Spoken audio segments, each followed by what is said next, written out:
Bien, voy a continuar compartiendo.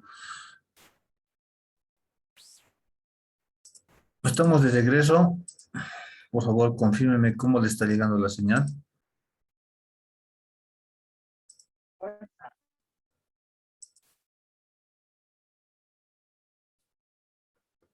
¿No tienen problemas para escucharme? No, listo. Todavía están ingresando. A ver, en esta parte de lo que son los fondos en depósito y por garantías y otros, tengo un ejemplo específico.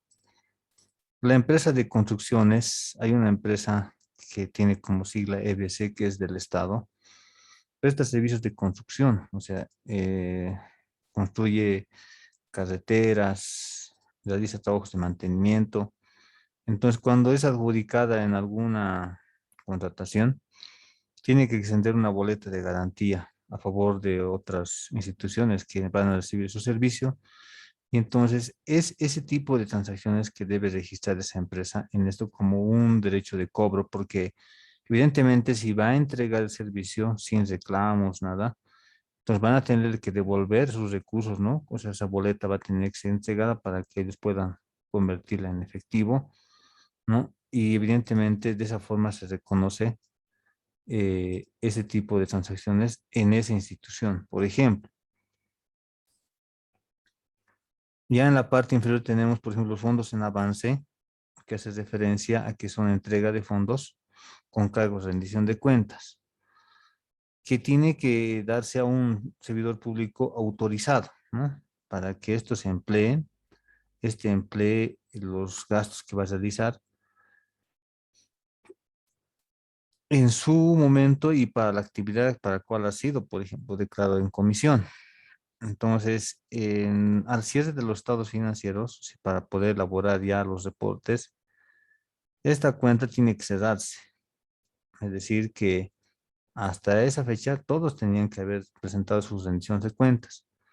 Quienes no lo hubieran hecho tendrán que ser reconocidos como deudores, ¿no? Ya como cuentas por cobrar.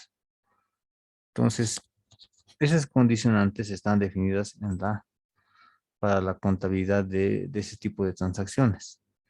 Pues si alguno de nosotros, digamos, que trabaja en una entidad, sale al interior del país, se va por una semana, hace alguna actividad administrativa allá, entonces ha recibido recursos de la entidad para su hospedaje, ha recibido recursos inclusive pues para que pueda, digamos, movilizarse. Entonces, esos recursos tienen que ser pues descargados. ¿Y cuánto de gasto has generado?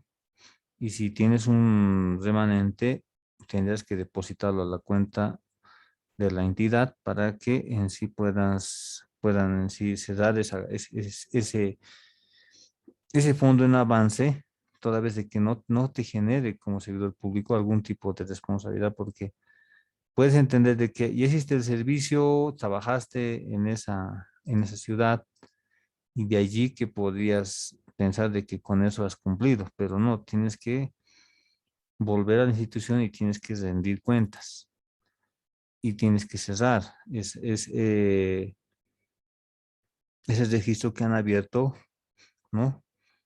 Por concepto de fondos en avance. Entonces, esto se da a cada gestión, de ahí su importancia. Bien, a ver, con un par de ejemplos vayamos. ¿Quiénes quieren hacer referencia sobre sus estados financieros, sobre su balance general?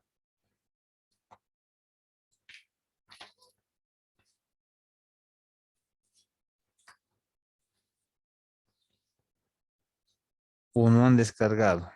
Licenciado, una pregunta, perdón. De mí es el Ministerio de Salud. ¿Cómo buscaría? O sea, Ya.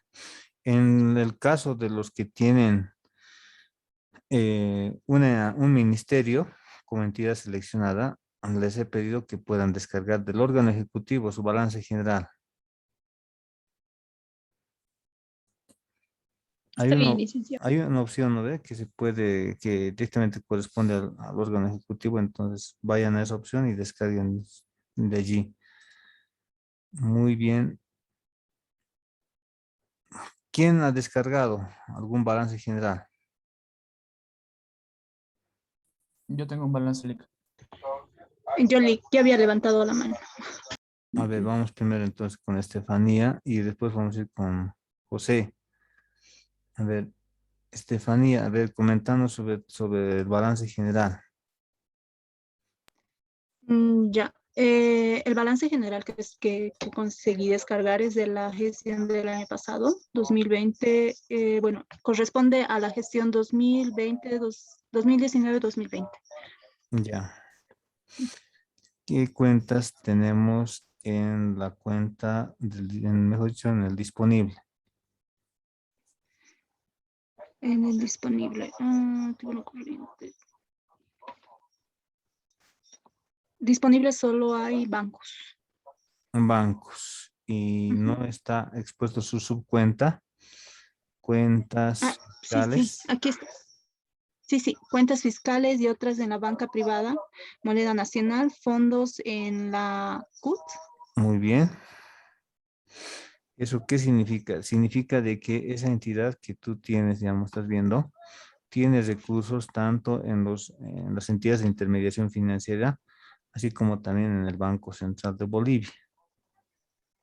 Entonces, entonces está mostrando, por ejemplo, esa exposición. Entonces, es diferente, no todos van a tener, algunos van a tener solamente en la cuenta única del Tesoro CUT, porque generalmente al cierre de la gestión, los saldos que están en sus cuentas bancarias lo transfieren a la cuenta única del Tesoro. Entonces, y bueno, como se consideran cuentas recaudadoras, esas cuentas recaudadoras lo que hacen durante la gestión acumulan recursos ahí, ¿no? Por los servicios que presta la institución y son, al final tienen que transferir. Entonces se quedan sin saldo y cuando alguien quiere confirmar o quiere ver el extracto, encuentra de que ya se ha hecho la transferencia.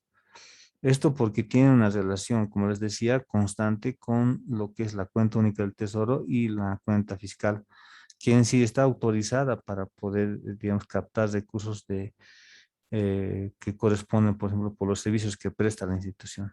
A ver, vamos a escuchar ahora a otro, José Quispe, ¿no? Era el siguiente. Sí, A lo ver, tengo dale, llamado. Es dale. el balance general comparativo de lo que es la aduana nacional. En activo corriente disponible tiene bancos como partida y como subpartida tiene cuentas fiscales y otras en la banca privada, moneda nacional y fondos en la CUT. Igual. Allá, en lo que es, por ejemplo, que estamos hablando de la aduana, ¿no? Sí, de la En, aduana nacional. en inventario, ¿qué tiene? ¿Qué es referencia en inventario o bienes de consumo?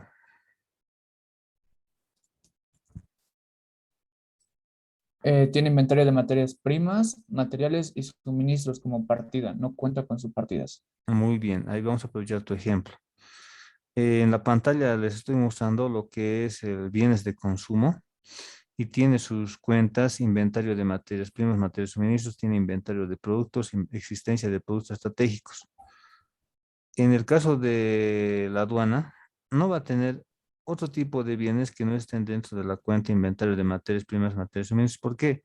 Porque básicamente está conformado por materiales de escritorio, ¿no? Son materiales que se utilizan en la oficina, que se consumen por lo que es para el funcionamiento de la institución. No nos olvidemos de que esta institución almacena, digamos, lo que es, realiza operaciones de recepción de mercadería, ¿no? De los importadores y también, digamos, participan en esto de las exportaciones. Pero esos bienes son, pues, son en sí no son parte de la institución, sino al contrario, son bienes que son de terceros. Entonces, por eso es que solamente encontramos esa cuenta nomás expuesta en su balance, ¿no? Sería diferente si es que existiera y acumulara bienes para poder disponerlos, como hacen otras instituciones. Por ejemplo, en su pantalla mostramos lo que es inventario de productos. Hay instituciones que en sí acumulan en sus almacenes bienes y empiezan a distribuir, a comercializar. Entonces, esos bienes sí tienen que ser clasificados de esa forma porque al final, si bien han sido obtenidos o tal vez vienen de un proceso de producción. Entonces, la cosa es que tiene que acumularse en un espacio, ¿no? Donde de ahí van a poder, digamos, disponer para eh, poderlo transferir, digamos, a un tercero por una venta. Generalmente se hace por ese tipo de cosas, pero no va con el caso. Por eso es que encontramos que está clasificado solamente en en esa cuenta contable. Porque inclusive encontramos en otras que tienen, por ejemplo, la 1151, tienen la 1152 y la 1153. Por ejemplo, encontramos eso en EMAPA. En EMAPA vamos a encontrar en la cuenta 1151 inventario de materias primas, porque utilizan materia prima para poder transformarlo. Inventario de productos encontramos, por ejemplo, lo que son los granos, esos granos de arroz, granos de trigo, granos de maíz. Y cuando encontramos, por ejemplo, al 1150 existencia de productos estratégicos, ya lo clasifican como ya harina de trigo, ¿no? Encontramos afrecho de arroz, afrecho de trigo, o sea, ya son derivados de esto. Entonces, así se tiene que identificar y discriminar por el tipo de cuenta. Por eso es que en lo que son bienes de consumo se han clasificado de esa forma por tipo de institución. Bien, a ver, alguien más para que pues, estaba levantando la mano, pero uno más. Yo, licenciado, ¿puedo? Jonathan. Sí, licenciado, A sí se ver, yo puede. sí, sí, después vamos a ir con la siguiente. Jonathan, adelante, Jonathan. A ver, ¿qué empresa o qué institución es? El transporte aéreo boliviano. El transporte aéreo boliviano. A ver, hazme referencia a sus activos fijos.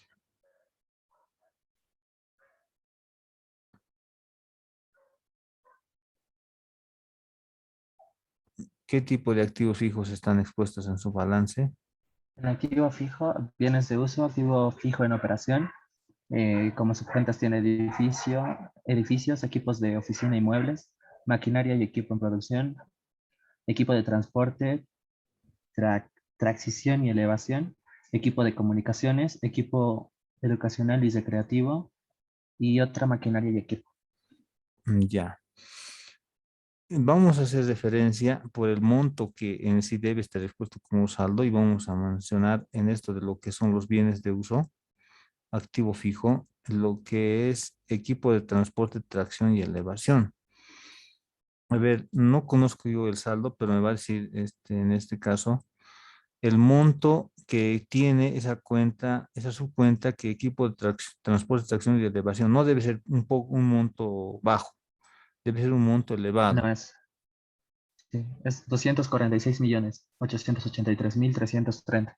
Sí, esto debe ser, ¿por qué razón? Porque debe tener aviones que emplean para trasladar mercadería, ¿no? Por eso es que debe ser entre las cuentas más significativas, debe estar ahí.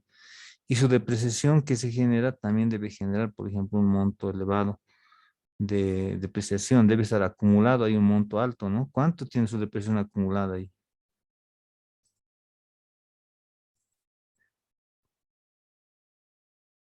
Más abajo debe estar en las cuentas 14.000. Sí, sí, perdón, Lick, no la escuché bien. De tracción tiene 246.613.464. Ese es en el caso de su saldo del activo y en el caso de su depreciación acumulada, su cuenta reguladora, Bueno, más abajo debe estar.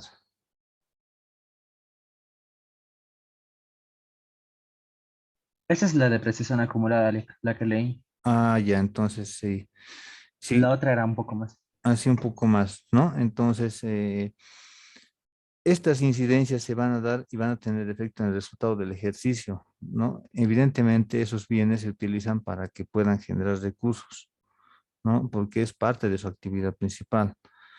Bueno, eso no vamos a encontrar en nuestra institución. A ver, vamos a ver en el caso de quién era la compañera que después de Jonathan estaba comentando. Bueno, a ver si nuevamente me comenta. Omar, levantaste la manito.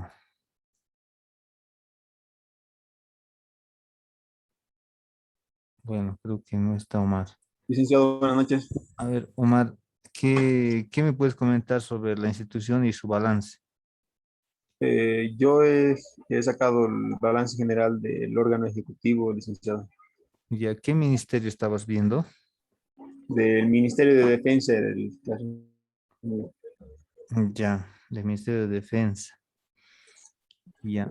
A ver, en el órgano ejecutivo, ¿qué cuentas tienes en la parte de, vayamos a lo que son cuentas a cobrar a corto plazo?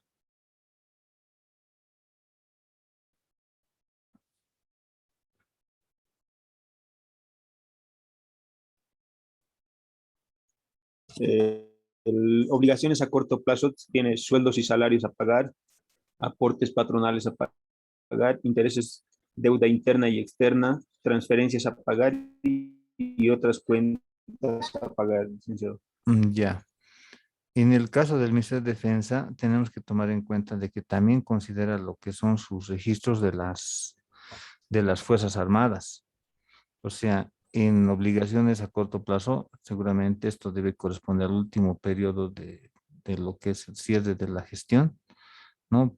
Saber si hayan devengado los sueldos al 31 de diciembre y en los primeros días de enero del año 2000, del año siguiente, perdón, se hayan regularizado y se hayan pagado, pero ya estaba expuesto el pasivo al cierre, ¿no? Y tomemos en cuenta de que es el rubro significativo por la cantidad, ¿no?, de personal que tiene, ¿no? En el caso tanto administrativos como también de que son parte de las Fuerzas Armadas. Estamos hablando de el ejército, estamos hablando de lo que es la Fuerza Aérea Boliviana y también de lo que es la Armada Boliviana, ¿no? Entonces, por eso es que encontramos, y no debe ser un monto bajo, ¿no? Ese pasivo debe nomás tener debe ser un monto significativo. Sí, licenciado, es un monto alto Sí, entonces, de sueldos y este salarios. manual que estamos viendo, por ejemplo, acá, nos va a guiar a nosotros, por ejemplo, para la contabilización de esas transacciones, ¿ya? Entonces, a esto nosotros le complementamos con matrices que en sí tienen o se consideran relacionadores. Por ejemplo, miren, les voy a mostrar un relacionador. Por ejemplo, les estoy mostrando en su pantalla, matriz de vengado de gastos. En la parte derecha de su pantalla encontramos cuentas que son parte de la contabilidad, es decir, encontramos cuentas del estado de recursos y gastos corrientes y las cuentas de pasivo. Por ejemplo, tenemos sueldos y salarios, debitamos y acreditamos sueldos y salarios por pagar. En el sistema informático, en el SIGEP, que también, digamos, toma la esencia del Sigma, en sí, si ustedes quieren contabilizar una planilla de sueldos, ¿no? Les va a salir el comprobante de ejecución del gasto, les va a decir directamente cuál es la partida presupuestaria que quiere usted reconocer. Entonces, a la parte izquierda encontramos, por ejemplo, hay haberes básicos, tenemos otras instituciones, bono frontera, y vamos a la 117 que quiere decir sueldos, sueldos.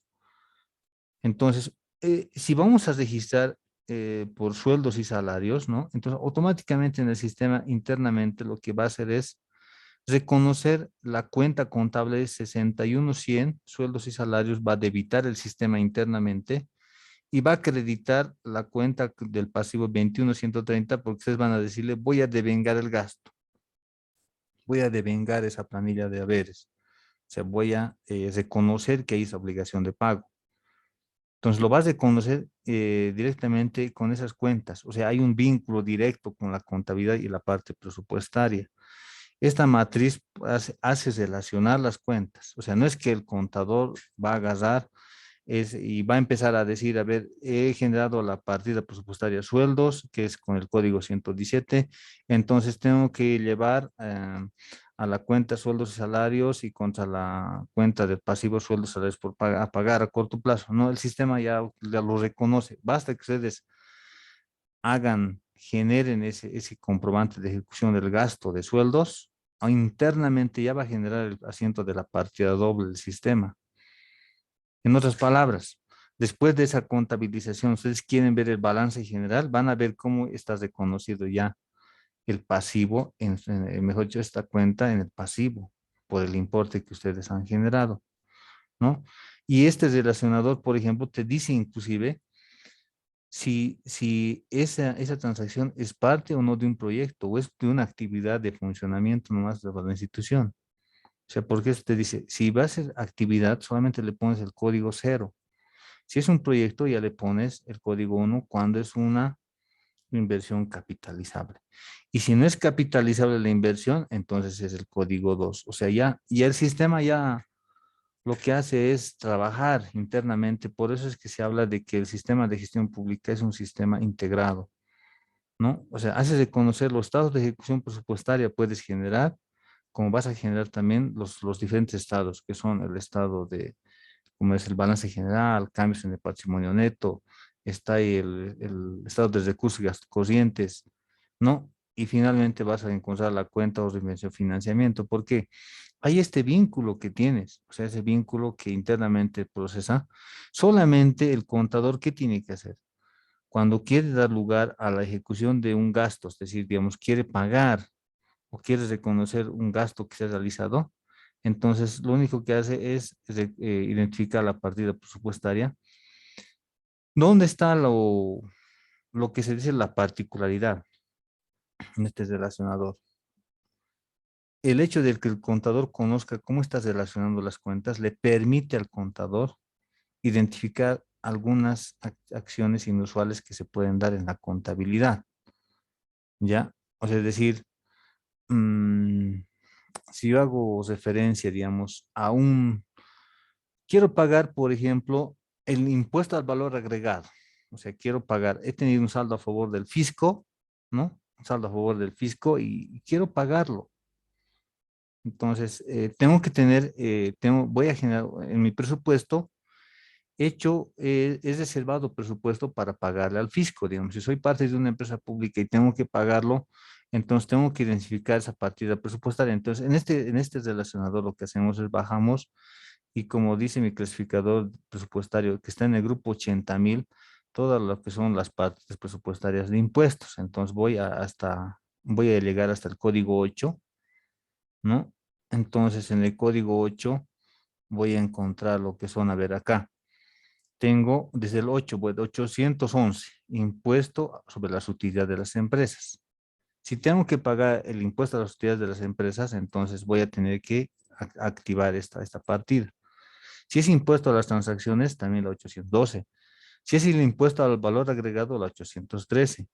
Entonces, en el caso del IVA, si tengo que pagar, entonces automáticamente esta información va a dar lugar a que yo tenga que reconocer y registrar. Y lo que va a pasar en el sistema internamente, lo que va a pasar es que va a constituir un gasto por impuestos renta interna y va a reconocer un pasivo que se denomine impuesto a pagar a corto plazo. Y si voy a poner, digamos, al momento de pagado, automáticamente ese pasivo va a desaparecer.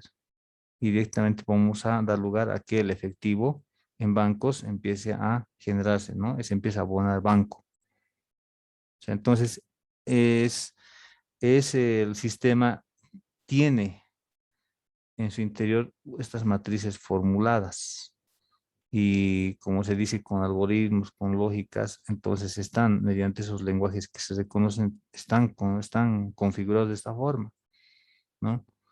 Pero no está por demás de que el contador analice la exposición que está dando lugar el sistema, ¿no? Se puede decir, ya, he pagado el impuesto al valor agregado. La pregunta era, ¿tenía que ir a afectar al estado, a mi resultado del ejercicio el pago de impuesto? A ver, ¿quién me responde? ¿Tenía que darse lugar a que afecta mi resultado del ejercicio, o sea, el gas que genere como gasto, o no? ¿Qué opinan ustedes, compañeros, que han visto, por ejemplo, las compensaciones de débito y crédito fiscal en su momento? Han debido ver en la contabilidad básica o en la contabilidad, digamos, tal vez de tributaria. ¿Tendría que haberse generado un gasto por pago de impuesto para que afecte a mi resultado del ejercicio o no? Evidentemente, el pasivo sí se da porque tenemos que pagar y al final vamos a tener que dar lugar a la salida del dinero. Pero aquí lo particular está en que, miren, aquí en la cuenta 61.510, impuestos de renta interna es un gasto. ¿Se tiene que dar ese gasto o no?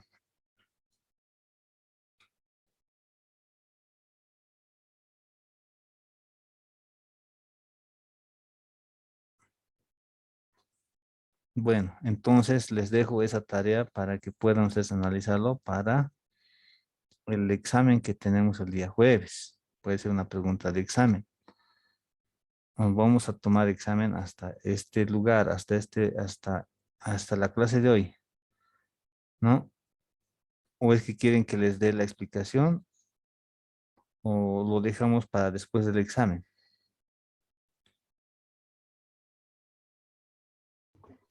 Explíquenos, por favor.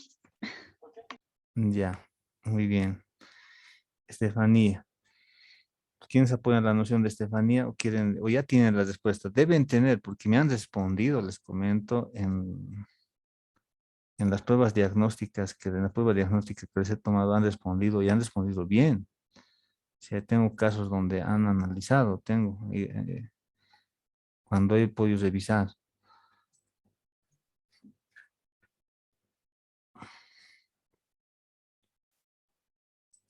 Dicen, explíquenos, no, por favor. Ya, entonces, a ver, cuando se ha hecho la compensación del, digamos, entre el débito y el crédito, ¿no ve? Se ha sumado los mayores, ¿no ve? Es decir, crédito hemos acumulado 30.000, el débito hemos acumulado 50.000. Entonces, hemos cerrado el crédito, ¿no? Hemos acreditado crédito fiscal y hemos debitado el débito, entonces ha generado un pasivo por la diferencia, ¿no ve? De 20.000, un impuesto a pagar a corto plazo. Ahora yo tengo que pagar. Evidentemente, el presupuesto se va a ejecutar por la partida presupuestaria de impuesto al valor agregado. Voy a pagar. Pero ya no tendría que reconocerlo como gasto. ¿Por qué razón? Porque al final de cuentas, tanto lo que son gastos digamos, y los ingresos por ventas, en su momento en las transacciones ya han ido, por ejemplo, discriminándose. Entonces, ese gasto no debería darse, ¿no? Eso debería, el contador debería identificar esos registros y debería, ¿no ve?, afectar, analizar y decir dónde tiene que afectar, pero no en el gasto, porque no hay un gasto ahí. Es decir, no, el resultado del ejercicio, digamos, que me salga utilidad o pérdida, no puede estar afectada por esto, porque al final, si soy un sujeto pasivo del impuesto al valor agregado, ¿no? No puedo reconocer como si fuera, digamos, un monto que me haga decir de que no lo estoy reconociendo como un derecho por cobrar si hubiera salido un saldo a favor del contribuyente, ¿no? Porque lo estoy reconociendo de esa forma. Entonces, esas particularidades que se dan con estos relacionadores, el contador tiene que analizar. Esto más que todo es aplicable para las empresas públicas, ¿no? Entonces, son esos puntitos que en sí dan lugar a que el contador tenga que hacer asientos manuales que se denominan CONA, que vamos a explicar más adelante. Es decir, esos asientos manuales le permiten al contador eh, regularizar ciertas transacciones que no están bien expuestas. Puede, digamos, decir, no, no es un gasto, entonces yo lo voy a acreditar esa cuenta 600, 510 y voy a debitar otra cuenta que en sí debería contabilizarse. O sea, voy a hacer ese registro que se denomina comprobantes CONA, ¿no? Que así se hacen referencia en lo que son el sistema de gestión pública. Bien, estamos llegando a la parte final, señoritas y jóvenes. Voy a, pues registren sus nombres, por favor, en el chat para que lo grabemos antes de terminar la reunión. Les voy a pedir que estemos puntuales el día jueves, que es el día de su examen, ¿no? El jueves tenemos examen, ¿no? ¿Me confirman? Sí, Lisa, en el jueves. Ya. Vamos a tomar la prueba hasta la clase de hoy. Entonces, desde el primer tema, tienen que estudiar lo que hemos hablado de la Constitución Política del Estado, la Ley 1178, las normas básicas del sistema de tesorería y crédito público, normas básicas de presupuesto, de contabilidad integrada, tienen mucho material para poder, digamos, analizar, ¿no? Entonces, a ver, en la parte teórica no me preocupa mucho porque ustedes saben de que van a poder tener, digamos, ahí preguntas con respuestas de selección múltiple, ese falso verdadero. Pero ¿dónde está el análisis? Está en esos casos que al final pues, son parte de la norma básica del sistema de cuenta integrada. El sistema de cuenta integrada, de acuerdo a sus normas básicas, en sí hacen referencia a lo que son los principios de contabilidad. Tenemos ahí legalidad, tenemos, por ejemplo, ahí exposición. Entonces, la aplicación de esos principios necesito que ustedes puedan tenerlo, digamos, claro. Si cuando yo tengo que aplicar el principio de legalidad, ¿qué dice el principio de acuerdo a esa norma básica en su artículo 51? Dice que previamente a la contabilización de una operación, ¿no? Se tiene que asegurar de que se está cumpliendo con la normativa. Entonces, si yo, por ejemplo, hago una contabilización, digo, es una venta, entonces yo agarro, le reconozco esa venta, pero apenas tengo como comprobante solamente la factura, no tengo más antecedentes. Si les doy ese planteamiento, les digo, en base a la factura se está contabilizando la venta. ¿Estaría afectado el principio de legalidad, sí o no? Falso, verdadero. Alguien me va a decir, evidentemente no voy a poder constatar ¿cómo es la legalidad del hecho? ¿Por qué? Porque para que se contabilice, tengo claro que dice, ¿cuándo debo devengar un recurso? Cuando tenga, dice el documento legal de derecho de cobro que está en la norma básica del sistema de contabilidad integrada, hace referencia en el devengado. O sea, esos puntos específicos que tienen que ver con el registro contable del devengado, les sugiero que se pasen, ¿no? Tiene que haber el medio de percepción identificado, tiene que estar identificado el deudor, ¿no? En el gasto, ¿cuándo debo contabilizar un gasto? O sea, ¿cuándo debo reconocer el devengado de un gasto? Dice ahí, una de las opciones puede ser cuando he recibido el informe de conformidad de que el bien ha sido aceptado, o sea, lo que me he comprado está reconocido y está aceptado por los que han recibido. Entonces, una condición, dice, al vencimiento del pago de la obligación puede ser otra, ¿no? Entonces, son esos puntos que tenemos que nosotros ver cuando tengamos un planteamiento de ese tipo. Ya, eso simplemente para que podamos apoyarles y vean qué puntos específicamente nosotros vamos a pedir que ustedes den con más preferencia en esto del repaso que tienen que dar, ¿no? Entonces, entiendo que todos ya han registrado, ¿no? En el chat sus nombres o alguien falta, porque acabo de registrar aquí a 34 personas, pero aquí estamos en línea 37. Dos personas no han registrado sus nombres. Ya a la cuenta de tres, regístrenlo porque ya estamos llegando a la hora. Son en este momento las 8:31. ¿Qué dudas tienen, jóvenes señoritas, para ir cerrando? Ya me voy a Sí, retirar. en el examen va a entrar la parte práctica que usted nos enseñó. Ah, esa parte del presupuesto me hace referencia cuando, digamos, asignar el presupuesto, el gasto, como Ex- hemos hecho un ejercicio. Exacto. Sí, pero ¿sabes qué? No es que les voy a decir, hagan, a ver, como alguien tal vez le puede comentar y decir, hagan ese presupuesto. Es que saben que necesitamos nosotros avanzar en esa parte de transacciones, todo eso. La pregunta va a ir dirigida de esta forma, ¿no? O sea, tengo en mi presupuesto de recursos 50 millones y tengo en mi presupuesto de gastos 30 millones, ¿no? No puedo reconocer y puedo aprobar ese recurso o qué le falta. ¿Qué tiene que darse para que se pueda aprobar un recurso ahí?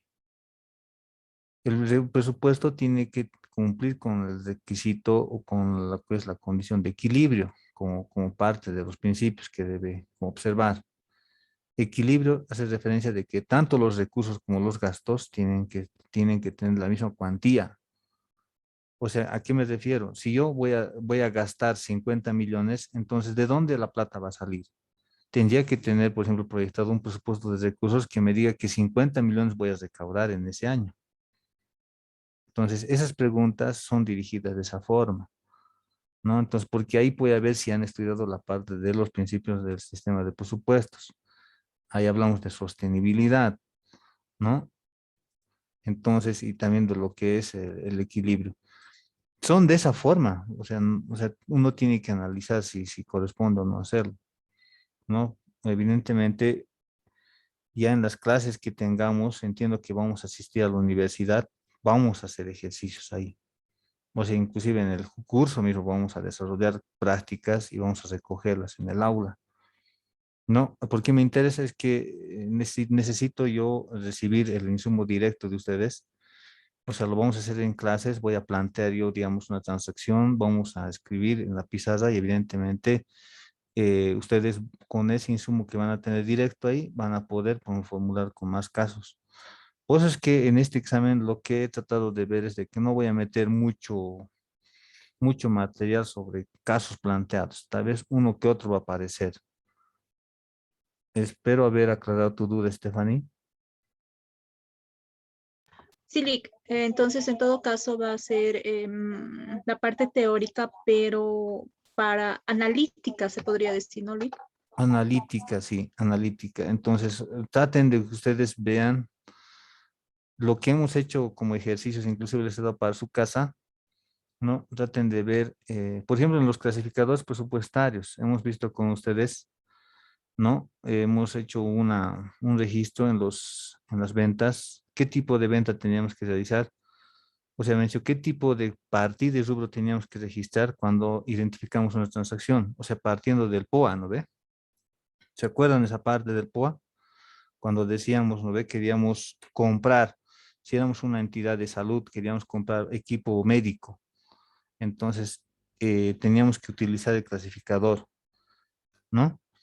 En este caso, ustedes van a tener la libertad de poder emplear esos instrumentos, o sea, es decir, como están, digamos, y eso les pido ahora que tomen sus recaudos, su señal, la señal, o sea, el internet que van a utilizar, que sea el que les asegure de que van a poder responder en ese tiempo que tiene el examen. Sus clasificadores a la mano, sus clasificadores para poder identificar específicamente en sí la partida presupuestaria, el rubro presupuestario, ¿no? Clasificador que esté referido a identificar las cuentas contables, o sea, es decir, es necesario que tengan a la mano. O sea, no es que yo quiero que aprendan de memoria. Difícilmente vamos a poder aprender de memoria con una cantidad importante de instrumentos que tenemos, no, pero sí que sepan utilizar. Entonces, evidentemente en el examen van a tener que marcar, van a tener que cargar datos, o sea, ya, pero emergentes de ese análisis, porque van a ir a acudir al clasificador y van a tener que revisar, ¿no? ¿Qué dice la conceptualización? Porque para cada partida presupuestaria dice, cuando hablo, por ejemplo, a ver, de personal eventual, se va a registrar, dice personal en esta partida presupuestaria cuando se vea que ese personal va a trabajar en misiones y en proyectos específicos, dice. No es que va a trabajar, digamos, como cualquier empleado y va a hacer funciones administrativas, sino que un personal eventual tiene que hacer ese tipo de actividades y esa partida presupuestaria tiene que emplearse en esos casos. Entonces, pero para poder conocer eso, ustedes tienen que, más que todo, es de conocer la transacción y ver cómo, de acuerdo a los conceptos que se tienen. De esa forma también han hecho su práctica partiendo del POA, ¿no? Una actividad o una operación da lugar a que formulemos un presupuesto de dos líneas, recursos y gastos. Ya. Bueno, cuídense mucho, estudien. Buenas noches. Hasta luego, Lick. Hasta Hasta luego, luego. Lice. Hasta luego, Lice. Hasta luego. Hasta luego, Lice. Hasta luego.